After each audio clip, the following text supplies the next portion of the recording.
এই যে রাজ্যতীষী, কি মনে হয় এখন আমাদের রাজ্যের অবস্থা খুব ভালো?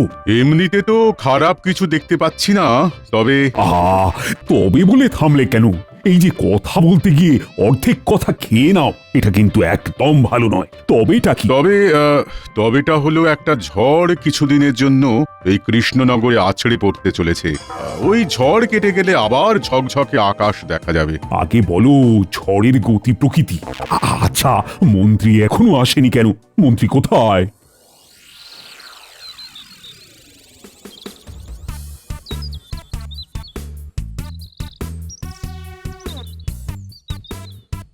এই তুই কে?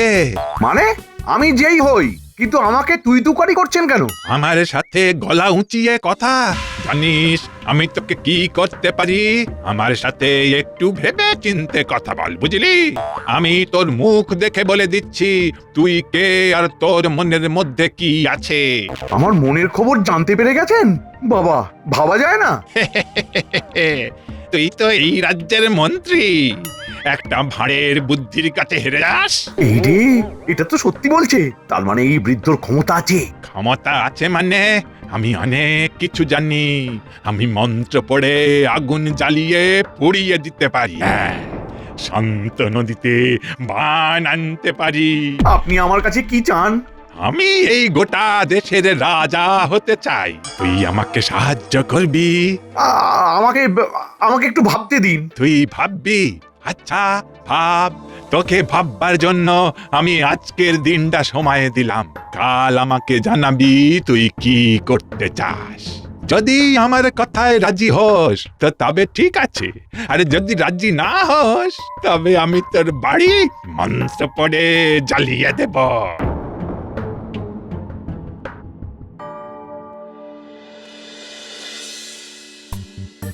গোপাল, মন্ত্রী এখন কোথায় থাকতে পারে বলো তো? সেটা আমি কেমন করে বলি বলুন তো? শরীর টরীর খারাপ হয়নি তো? শরীর গতিক সুবিধে নয়, তবু ভালোবাসেন খেতে। গান্ডে পিণ্ডে খেয়ে দে দেরি করেন কাজে যেতে। এই একটা কথা সভাকবি, তুমি কিন্তু খুব ভালো বলেছো। ওই তো মন্ত্রী মশাই এসে গেছেন। কি হলো, আপনারা তো দেরি হলো? তোমার মুখ চোখ এমন কেন? কি হয়েছে? হ্যাঁ, ঝড় উঠেছে মহারাজ। আমি খুব জোর বেঁচে গেছি। ঝড়? কোথায় ঝড়? ঝড়ের তো আওয়াজ পাচ্ছি না। এক ভয়ঙ্কর ত্রিকালজ্ঞ সাধুর আবির্ভাব হয়েছে। সে নাকি মন্ত্র পড়ে আগুন জ্বালিয়ে দিতে পারে, শান্ত নদীতে মন্ত্র বলে বান ডেকে আনতে পারে। সে আমাকে দেখে আমার মনের কথা বলে দিয়েছে মহারাজ। সে কি চায়? ভয় বলবো না নির্ভয়ে বলবো মহারাজ? নির্ভয়ে বলো, নির্ভয়। ও ও এই দেশের রাজা হতে চায়।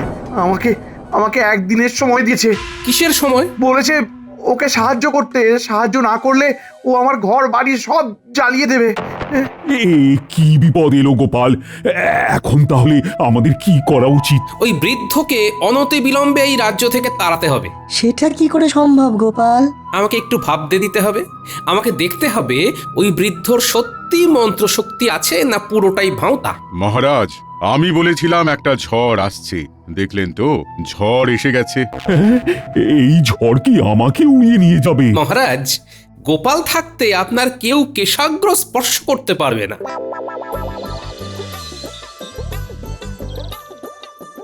ও ভোলা কাকা, আমাকে 4টে রসবড়া দাও না। দিচ্ছি রে মা, একটু দাঁড়া। এই দোকানি, দোকানি, আমাকে এক্ষুনি এই 10টা রসগোল্লা দে তো।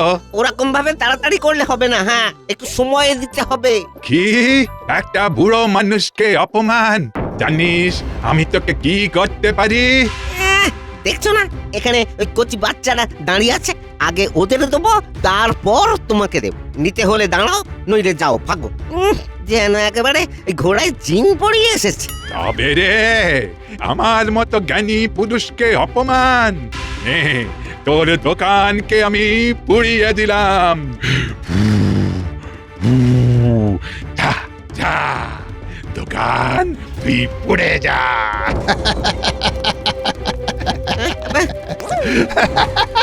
হায় হায় হায় হায় হায়, এবার কি হবে? এবার কি হবে? হায় হায় হায় হায় হায়। যেমন কথা শুনিসনি, আমার কি দোষ? আমি তো বললাম আমাকে আগে দে। এই তুমি কি ধরনের মানুষ, হ্যাঁ, যে মানুষের ক্ষতি করতে চাও? আমি তো সহজ মানুষ নই, আমার একটাই চাওয়া, আমাকে সব সময় খুশি রাখতে হবে। আমি খুশি থাকলেই আমি শান্ত, আমি চললাম চললাম আমি বড় বট গাছের তলায়, আমি সেই আমি। আমার খুব কষ্ট লাগছে ভোলা কাকা, আমাকে আগে দেওয়ার জন্য তোমার দোকানটাই পুড়িয়ে দিল। চল আমরা গোপাল দাদুকে জানিয়ে আসি। আপনার ঠিক কথা বলেছে, চল রাজসভাতে গিয়ে গোপাল দাদুকে এই কথাটা জানালে রাজামশাইও জানবেন, আর তাহলে তাড়াতাড়ি কিছু একটা উপায়ও বের হবে। চল চল তাড়াতাড়ি। রাজা হতে চায়, তার আছে মন্ত্রশক্তি, মন্ত্রশক্তির গুণে আগুন জ্বালাবে, শান্ত নদীতে বান আসবে। ও বাবা, আমি ভাবতে পারছি না গোপাল। আচ্ছা, ও আমাদের ভয় দেখাচ্ছে না তো? হতে পারে আমাদের দেখাচ্ছে ভয়, ভয় কি আমাদের করতেই হবে জয়। কিভাবে? কিভাবে?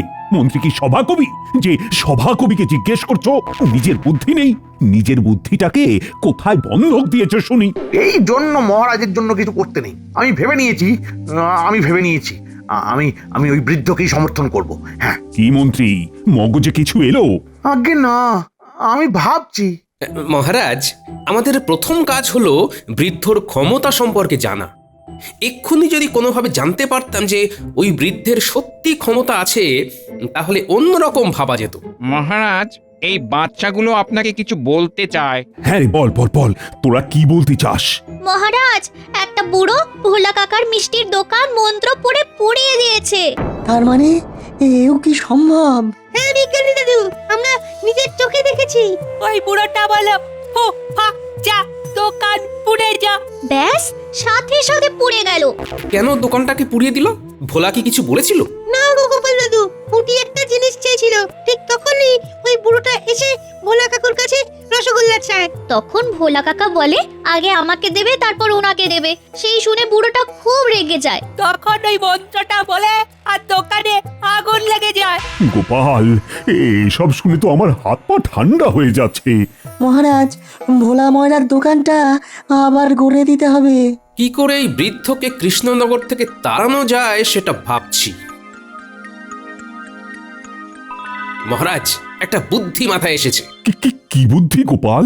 আমি সব বলবো, কিন্তু আমাকে এখন ওই বৃদ্ধের কাছে যেতে হবে এক্ষুনি। এক মুহূর্ত সময় নষ্ট করা যাবে না। এই, তোরা সবাই আমার সাথে চল।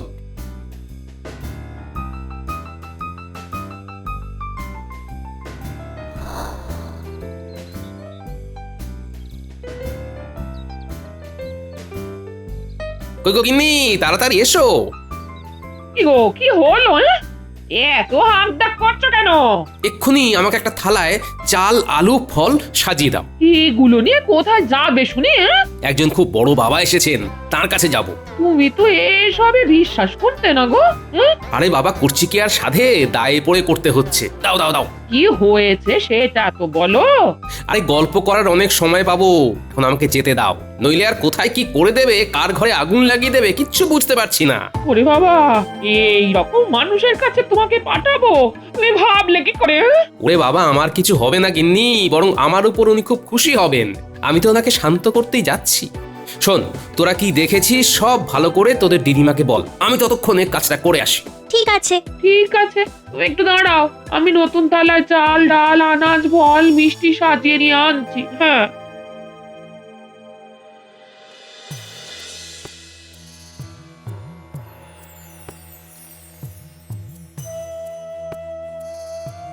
না না না, গোপালকে একা ছেড়ে দেওয়াটা মোটেই উচিত হয়নি। আমার গোপালের যদি কিছু হয়ে যায়, তাহলে আরেকটা গোপাল আমি পাবো কোথায়? আর একটা গোপাল পাওয়া যাবে না মহারাজ, গোপাল সারা পৃথিবীতে একটাই। আদিক্ষেতা, দাঁড়াও না, তোমাদের গোপালকে কিভাবে আগুনে ভেজে দেয় দেখবে। আগ বাড়িয়ে সব কাজ করার ফল কি হয় এবার দেখো। তাহলে এখন কি করা যায়? সেটা তো আমিও ভাবছি। আমার মনে হয় একবার প্রহরী ডাকা উচিত। ওই দেখো, আমাকে এখন কি করতে হবে এই সব পরামর্শ আমি বিজ্ঞানী আর সভাকবির থেকে নেব। হায় হায় হায়, সব সব কপাল কপাল। মহারাজ, কেন কপালকে দেন গাল? ওই কপালেই আছে জানবেন আপনার গোপাল। এই দুঃখের সময়ে সভাকবি, তোমাদের কজনের মুখ চেয়ে আমি আছি। আমার কিন্তু গোপালের জন্য খুব চিন্তা হচ্ছে। ও সেনাপতি, কি করা যায় বলো তো? আমি প্রহরীকে পাঠাচ্ছি মহারাজ, ও ঠিক খবর নিয়ে আসবে, আপনি দুশ্চিন্তা করবেন না।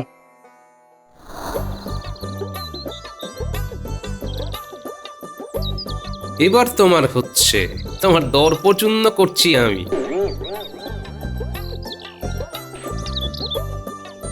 জয় বুড়ো বাবার জয়, জয় বুড়ো বাবার জয়। কে রে তুই? আমি গোপাল, মহারাজ কৃষ্ণচন্দ্র রায়ের সভাসদ। তো তো আর দুদিন ওই রাজার রাজত্ব থাকবে, তারপর তারপর তারপর কি হবে বাবা? তারপর ওই সিংহাসনটা আমার হবে। তোদের ওই রাজার আমার মতো কি জ্ঞান আছে? না না না না না না না, একদম নেই। কোথায় আপনি আর কোথায় আমাদের মহারাজ, তুলনাতেই আসে না। তবে একজন আছে খুব জ্ঞানী, বুঝলেন বাবা? তার কি দর্প, কি অহংকার! সে বলে তাকে তর্কে কেউ হারাতে পারবে না। কে কে সেই আহাম্মক? চল চল, আমাকে নিয়ে চল। একটা কথা বলে রাখি কিন্তু, লোকটা কিন্তু খুব ভয়ঙ্কর। এমনিতে শান্ত, কিন্তু রেগে গেলে সে যে কি করে ফেলবে সেসব আমরা বলতে পারবো না। তুই আমাকে ওর কাছে নিয়ে চল, দেখবি এমন বেঁচে ফেলবো, তার তর্ক করার স্বাদ জীবনের মতো ঘুচিয়ে দেবো। শোন বাবারা, তোরা সব বাড়ি যা, গিয়ে দিদিমাকে বল যে দাদু অদ্ভুতানন্দর কাছে যাচ্ছে বৃদ্ধ বাবাকে নিয়ে দর্পচূন্য করবার জন্য। ঠিক আছে দাদু। তোরা সব বুঝিয়ে বলতে পারবি তো? হ্যাঁ হ্যাঁ পারবো। তাহলে আমরা যাচ্ছি। আরেকটা কথা, বিকেলের দিকে ফল মিষ্টি নিয়ে আসবি এখানে, দেরি করবি না কিন্তু। না না, তুমি দেখবে ঠিক সময় ফল মিষ্টি খাবার নিয়ে হাজির হব। চলুন বাবা, আমরাও যাই।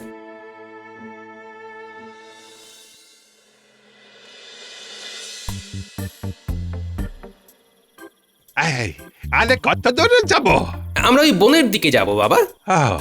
চল, আজ ওর দর্প আমি চূর্ণ বিচূর্ণ করে তোদের ওই রাজাকে সিংহাসন থেকে নামিয়ে ওখানে আমি বসবো। তোমার দর্প আমি চূর্ণ করবই। বাহ, তা বাবা আমাকে সভাসদটা রাখবেন তো? রাখবো রাখবো, এখন আমাকে ওখানে নিয়ে চল আগে। চলুন।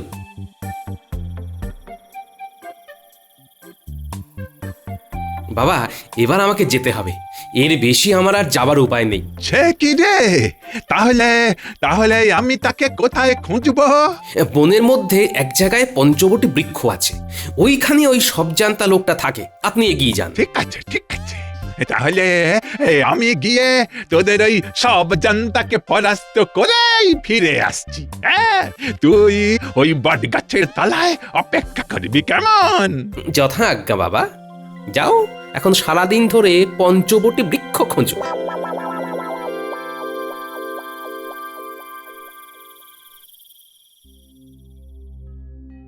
প্রহরী, তুমি দেখতে পেলে না? কি গো বিজ্ঞানী, গোপাল এখন কোথায় যেতে পারে? এ তো খুব চিন্তার বিষয়। চিন্তার কিছু নেই, গোপাল যখন দায়িত্ব নিয়েছে তখন নিশ্চয়ই কিছু একটা ভেবেছে। জানি না গোপাল এখন ওই বৃদ্ধ লোকটাকে নিয়ে কি করছে। এখানে তো কোনো পঞ্চবটী গাছ দেখছি না, তাই আর একটু এগিয়ে যাই, নিশ্চয়ই ভেতরে থাকবে। হ্যাঁ, আমি সেই আমি। না না, আর সত্যি চাপ নিতে পারছি না। আমার কাছে কেউ খবর আনতে পারলো না। কি করা যায়? আমাদের কি একবার যাওয়া দরকার? ঠিক ঠিক, আমার মুখের কথাটা একেবারে কেড়ে নিয়েছো। তাহলে চলো আমরা এখন গোপালের খুঁজে যাই। চলুন।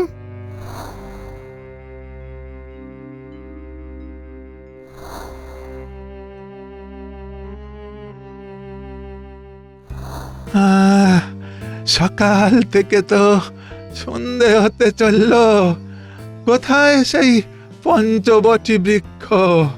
এদিকে পেটে তো লক্ষ লক্ষ ইঁদুর দৌড়চ্ছে।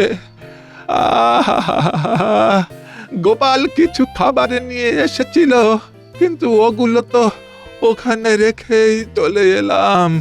এখানে এখানে একটু বসি, আর পারছি না। ফিরে যাব? না না না না, ফিরে যাব না, ফিরে যাব না। ওকে ওকে আমার হারাতেই হবে, হারাতেই হবে।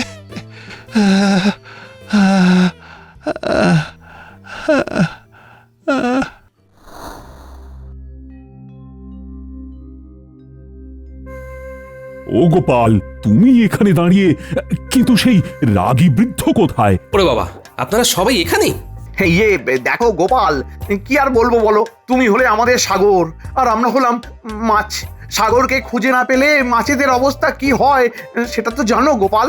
আরে, আমার মন্ত্রীর হলো কি হঠাৎ করে এত ভালো ভালো কথা? যাক যাক, ভালো, আমার মন্ত্রী মানুষ হলো অবশেষে। তা গোপাল, বলো, সেই রাগী বৃদ্ধ এখন কোথায়? উনি এখন বনের মধ্যে পঞ্চবটী বৃক্ষ খুঁজছেন। মানে আমি যতদূর জানি ওই বনে পঞ্চবটী বৃক্ষ নেই। ঠিক বলেছ বিজ্ঞানী।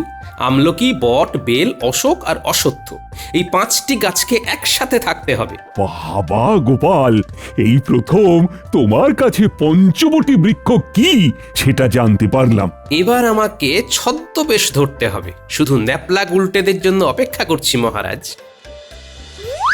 বাহ, তোদের তো খুব সময় কেন আছে। এবার আমাকে ছদ্মবেশ ধরতে হবে। হ্যাঁ, ছদ্মবেশ? এখন ছদ্মবেশ ধরবে? হ্যাঁ মহারাজ, ওকে চিরতরে এই কৃষ্ণনগর থেকে তাড়াবার জন্য আমাকে ছদ্মবেশ ধরতেই হবে। এখন কিচ্ছু বলার সময় নেই মহারাজ, আপনারা সবাই আমাকে অনুসরণ করুন, তাহলেই আপনি দেখতে পাবেন আসল ঘটনা। ও, আর পারছি না, শরীর আর চলছে না গো। এতটা দূর চলে এলাম, কোথাও তো পঞ্চবটী বৃক্ষ দেখতে পেলাম না।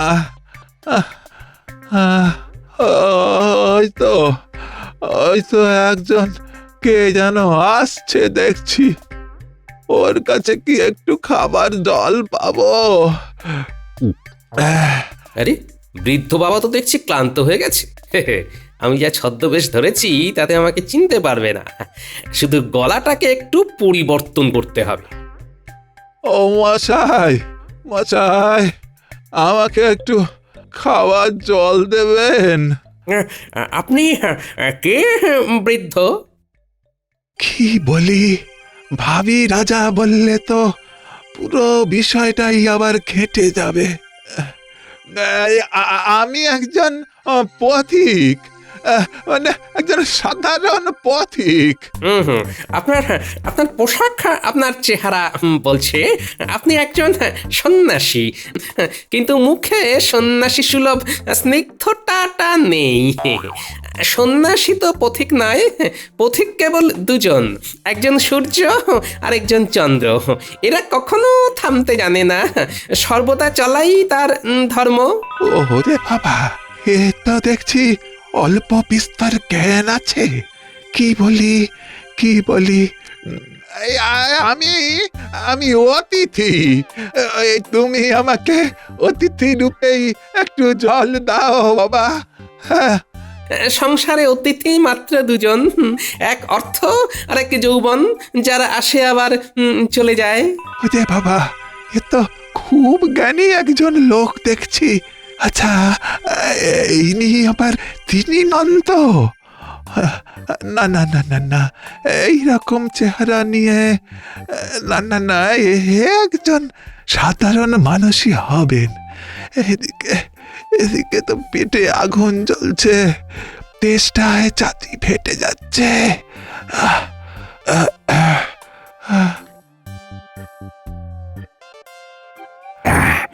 এইখান থেকে বেশ শোনা যাচ্ছে। গোপালের যুক্তিগুলো শুনছো সবাই? সত্যি, যত দিন যাচ্ছে গোপালকে আরো নতুন ভাবে আবিষ্কার করছি। আমাদের এই গোপাল আচ্ছা আচ্ছা, না হয় একজন সহ্যশীল মানুষ হিসেবেই আমাকে একটু জল দাও বাবা। এই পৃথিবীতে সহ্যশীল হলো দুজন, একজন ধরিত্রী আর একজন হলো বৃক্ষ। আমরা এই ধরিত্রীর উপর কত অত্যাচার করি, কিন্তু ধরিত্রী আমাদের সব অত্যাচার হাসি মুখে সহ্য করে। আর বৃক্ষ সেও তাই, তাকে যতই আঘাত দিন না কেন ছায়া এবং মিষ্ট ফল ঠিক দেবে। আমি খুব ক্লান্ত, আমি বুঝতে পেরেছি আমার এখনো অনেক কিছু জানার আছে। আমার জ্ঞান এখনো সম্পূর্ণ হয়নি। আমি একদম নিঃস্ব হয়ে তোমার কাছে একটু জল চাইছি। আমি স্বীকার করছি মরা নদীতে বান ডাকা এবং মন্ত্র পড়ে আগুন জ্বালানো অশিক্ষার লক্ষণ। একটা কথা জিজ্ঞেস করব? করুন করুন। তুমি কে? আমি গোপাল। আমি আপনার সাথে চালাকি করেছি, আমাকে ক্ষমা করবেন। আমি আমার রাজ্যকে বাঁচাতে এই চালাকির আশ্রয় নিয়েছি।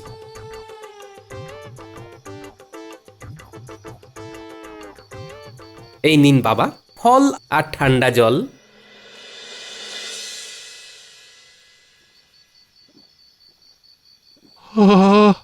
গোপাল, গোপাল, তুমি আমাকে বোঝালে যে প্রকৃত বিদ্যা মানুষকে বিনয়ী করে।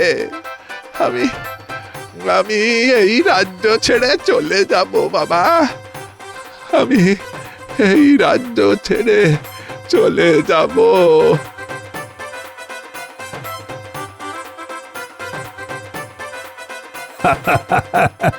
পুরো ঘটনাটা দেখে গোপালকে আমি প্রশংসা না করে পারছি না। আমার সাথে সবাই বলুন, জয় গোপালের জয়। গোপাল সাথে থাকলে পরে হবেই হবে জয়।